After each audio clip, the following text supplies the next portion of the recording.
Life is beautiful. Let's start celebrating the little moments and not just ignore them.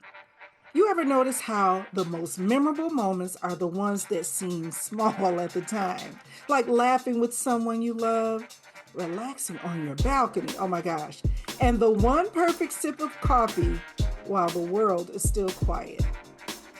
You spend so much time chasing your big dreams, you forget the daily joys are actually what life is built on. It's not about toxic positivity. That's not what we do here. This is about emotional sophistication, about being self aware enough to notice the good that's happening in your life right now. If you've been waiting for the perfect moment to start enjoying your life, then this is it. I'm Davina Dandridge, speaker, author of Brains and Baubles Do What Works for You, and emotional empowerment coach. Welcome to Brains and Baubles Live, the space where smart women come to reset, recharge, and remember how powerful peace can be. If you're craving joy, growth, and emotional clarity, then this one is for you. Let's talk about what it means to embrace joy as an emotional strategy. I'll tell you why positivity is a sophisticated trait. You must understand that positivity isn't fluff. It's not denial on what's going on, it's a discipline. A lack of emotional intelligence makes rooms for internal criticism. It makes room for comparison. It makes room for complaining. But emotional sophistication encourages gratitude, flexibility, and self awareness. One thing you can do is reflect on one area of life where you've become numb, and you know where that is. Then intentionally find something beautiful about it. Philippians 4:8 says, whatsoever things are true, whatsoever things are honest, and whatsoever things are just, whatsoever things are pure, think on these things. That's not just spiritual wisdom, that's a roadmap to emotional sophistication. There is so much power in gratitude. Did you know that gratitude is one of the most neurologically powerful emotions? It activates calmness, focus, and self awareness. Keep a gratitude journal. Start your mornings with three things that you're thankful for, no matter how small. Gratitude doesn't just change your mood, it changes your body chemistry. And I'm not just talking, this is science.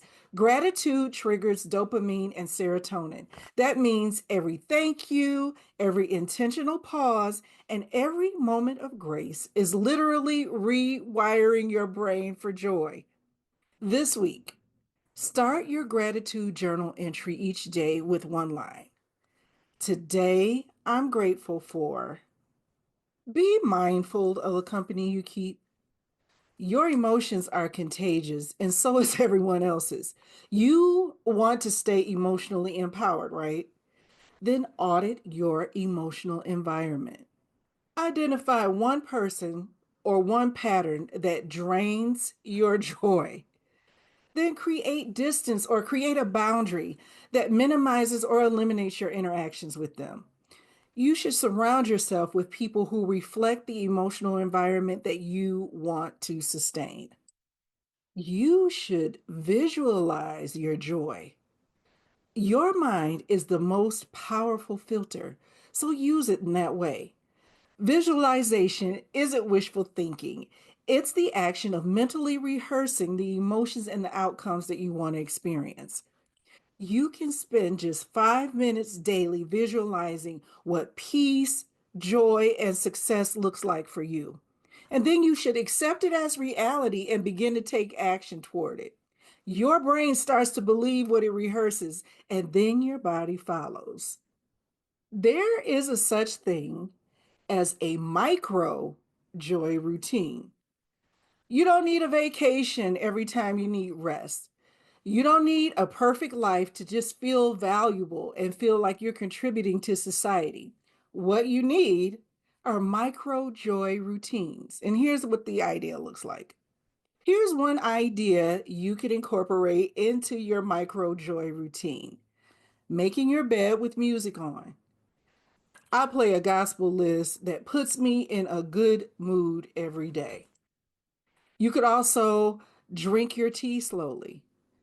There's an important value in learning to enjoy the small moments with intention, and having a good cup of tea and just taking your time and drinking it. That's one of them. And then one of the most important things that you can do to bring joy into your life with just a small action is stand on a scripture. And if you don't know what I mean, that means you find a scripture that answers your emotional issue. Then you write it down, you put it in your phone, you commit it to memory, but you speak that scripture out loud when you feel anxious, when you feel worried, when you feel doubtful, or whatever that emotion is that you were using it to replace. Whenever that comes up, say out loud that scripture. And I'm telling you, it will bring joy to your life. Or you could take a 5-minute walk without your phone. I mean, you just want to breathe fresh air sometimes, smell the roses. Give yourself time to hear from God without interruption or distractions. Listen, choose one micro joy action or routine to commit to this week and just keep it simple. All right, Sophisticate, drop a comment below. What's the one small thing that brings you big joy? Here's the truth: joy isn't just something you feel, it's something you cultivate. So you should start cultivating your joy right now.